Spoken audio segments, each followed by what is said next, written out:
Hello everyone, welcome back to my channel. Myself Shweta Maurya, student of BSc Nursing, 4th semester. Yes, तो कल तक मैं 3rd semester में थी और आज मेरा 4th semester स्टार्ट हो गया है।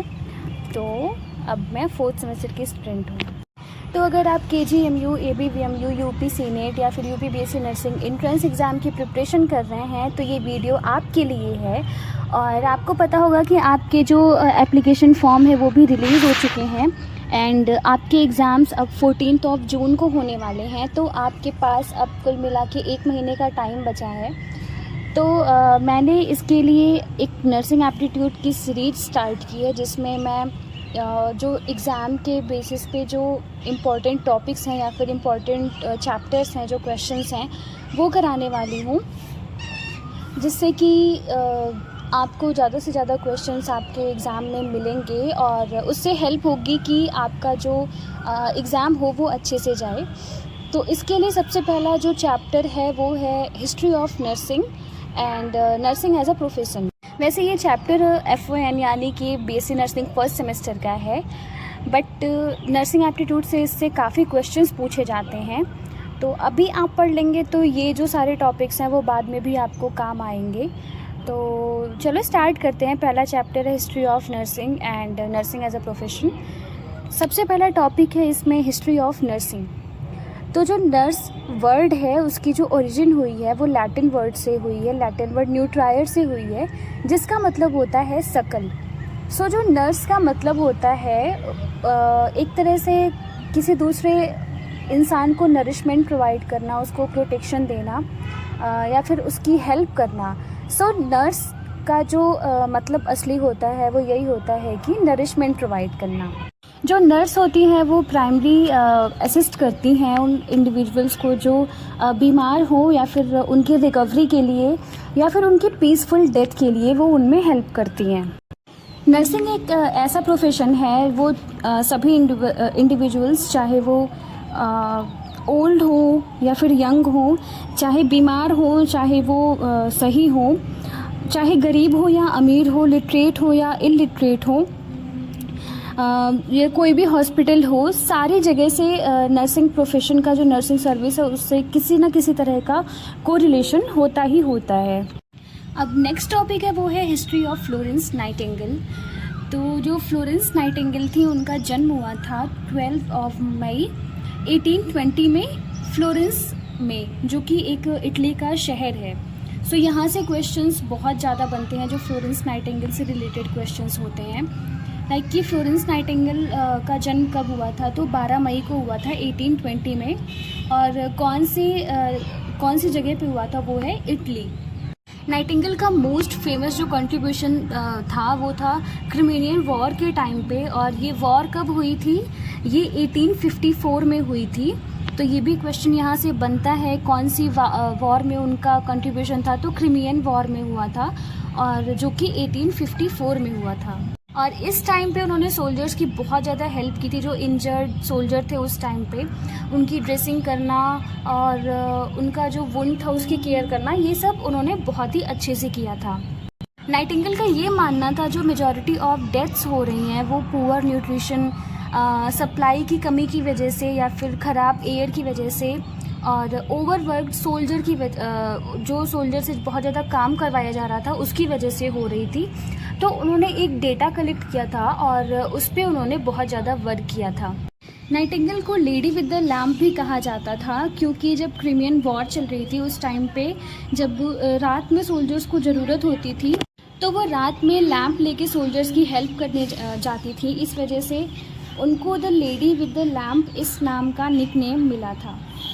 नाइटिंगेल ने एक अपना ट्रेनिंग स्कूल भी ओपन किया था जिसका नाम था सेंट थॉमस हॉस्पिटल, और उस हॉस्पिटल को अब Florence Nightingale school of nursing and midwifery इस नाम से जाना जाता है। और नाइटिंगेल की डेथ हुई थी 13 अगस्त 1910 at the age of 90 years old. मतलब जो नाइटिंगेल का लाइफ टाइम था वो था 90 ईयर्स और उनकी डेथ हुई थी 13 अगस्त 1910 को। तो ये भी बहुत इम्पॉर्टेंट है क्योंकि उनका जन्म कब हुआ था, उनकी डेथ कब हुई थी, ये भी क्वेश्चंस पूछा जाता है, तो इसको आप तैयार करिएगा। नेक्स्ट टॉपिक है scope of nursing in India. So ये भी बहुत ज़्यादा इम्पॉर्टेंट है क्योंकि इससे भी पिछले साल और उसके पहले क्वेश्चंस पूछे गए हैं और सारे क्वेश्चन में इसमें जो सारे कोर्स का कौन सा कोर्स कितने ईयर का होता है ये पूछा जाता है। सो सबसे नीचे देखिए लिखा है हायर सेकेंडरी स्टूडेंट्स, इसमें भी कई ब्रांचेस निकली हैं। सबसे पहला है ANM यानी कि जिसका फुल फॉर्म है ऑक्सिलरी नर्स मिडवाइफरी, और हाँ इसके फुल फॉर्म भी पूछे जाते हैं तो उसको भी आप देखते रहिएगा। ANM का फुल फॉर्म होता है ऑक्सिलरी नर्स मिडवाइफरी और ये कोर्स जो होता है वो 2 साल का होता है। सेकंड हम देखते हैं पोस्ट बेसिक BSc नर्सिंग, ये 2 साल का कोर्स होता है और ये इसको हम बोलते हैं diploma in general nursing and midwifery, यानी कि जो GNM का कोर्स होता है, GNM का फुल फॉर्म होता है general nursing and midwifery. GNM का कोर्स 3 साल का होता है, बट GNM करने के बाद अगर आप पोस्ट बेसिक BSc नर्सिंग जो कि 2 साल का कोर्स होता है उसको कर लेते हैं तो वो BSc नर्सिंग के बराबर हो जाता है। तो ANM 2 साल का कोर्स होता है, GNM 3 साल का होता है और पोस्ट बेसिक जो BSc नर्सिंग होता है वो 2 साल का कोर्स होता है। नेक्स्ट हम देखते हैं BSc नर्सिंग। तो BSc नर्सिंग 4 साल का कोर्स होता है जिसमें आपका 3.5 साल का कोर्स होता है और जो 6 महीने होते हैं लास्ट के वो इंटर्नशिप के लिए होते हैं। देन अगेन उसके ऊपर दिया है MSc नर्सिंग, ये 2 साल का कोर्स होता है। अगला है PhD इन नर्सिंग, PhD होता है वो 5 साल का कोर्स होता है। Then masters in philosophy in nursing, ये 2 साल का कोर्स होता है। तो इस चार्ट को आप अच्छे से तैयार करिएगा। ANM 2 साल का कोर्स है, GNM 3 साल का है, पोस्ट बेसिक BSc नर्सिंग 2 साल का है, BSc नर्सिंग 4 साल का है, MSc नर्सिंग 2 साल का है, PhD 5 साल का है और जो masters of philosophy in nursing है वो 2 साल का कोर्स होता है। अब हम बात कर लेते हैं characteristics of a professional nurse की नर्स की क्या क्या क्वालिटी होनी चाहिए, क्या क्या कैरेक्टरिस्टिक होने चाहिए। तो सबसे पहला है good physical and mental health. तो जब तक जो नर्स वो मेंटली और फिज़िकली खुद हेल्दी नहीं होगी तब तक वो पेशेंट की केयर नहीं कर पाएगी। सो उसका जो फिज़िकल और मेंटल हेल्थ है वो बहुत ही अच्छा होना चाहिए। ट्रुथफुल होनी चाहिए, यानी कि वो उससे जो भी कमियां हो रही हैं, जो भी गलतियां हो रही हैं उसको एक्सेप्ट करे। वो cleanliness, tidy, neat and well groomed होनी चाहिए ताकि पेशेंट को उससे क्रॉस इन्फेक्शन ना हो पाए। इंटेलिजेंस होनी चाहिए, खुद में उसको कॉन्फिडेंस होना चाहिए, ओपन माइंडेड होनी चाहिए, जो और स्टाफ है उससे कोऑपरेटिव होनी चाहिए, रिस्पॉन्सिबल होनी चाहिए। लीडरशिप क्वालिटी उसमें होनी चाहिए, उसका पॉजिटिव एटीट्यूड होना चाहिए। Self belief toward the human care and cure.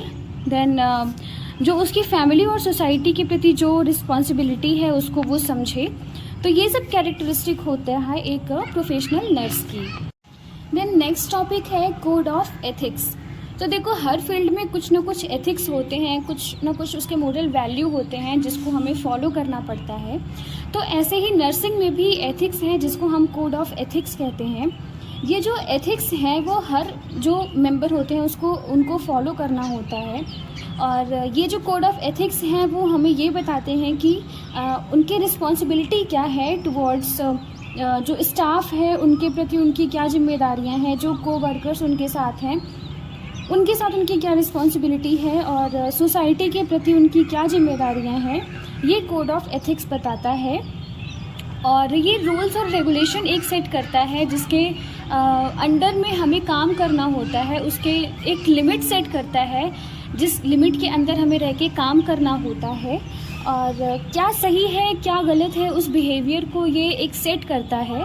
यानी कि कुल मिला जुलाकर ये कोड ऑफ एथिक्स हमें ये बताते हैं कि क्या चीज़ सही है क्या नहीं सही है, वो रूल्स और रेगुलेशन सेट करते हैं ताकि हमें काम करने में आसानी हो। इन कोड ऑफ एथिक्स को अब हम international code of nursing ethics नाम से भी जानते हैं और ICN के द्वारा इनको अब एडॉप्ट कर लिया गया है।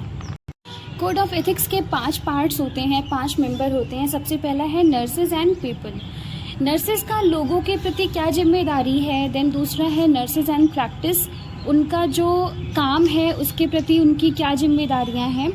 नर्सेज एंड सोसाइटी, सोसाइटी को लेकर नर्सिंग की क्या रिस्पॉन्सिबिलिटी है, नर्सेज एंड कोवर्कर जो उनके साथ काम कर रहे हैं, जो स्टाफ काम कर रहा है, उनके लिए उनकी क्या रिस्पॉन्सिबिलिटी है। देन जो फिफ्थ है नर्सेज एंड द प्रोफेशन, जो उनका प्रोफेशन है वो उस चीज़ को समझते हैं या नहीं, उसके प्रति उनका एटीट्यूड है या नहीं।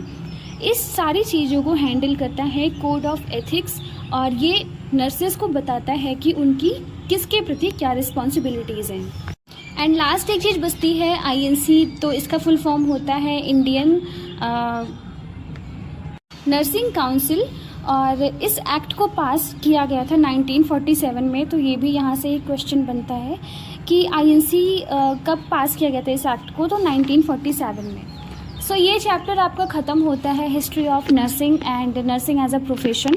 ये चैप्टर एग्ज़ाम के पॉइंट ऑफ व्यू से बहुत ही ज़्यादा इम्पॉर्टेंट है, तो इस चैप्टर को आप अच्छे से पढ़ाई करिएगा इस चैप्टर की। और इसके जो क्वेश्चंस हैं तो मैं वो बाद में करवा दूँगी, तो आप अपनी तैयारी करते रहिए। मिलते हैं अगले वीडियो में। All the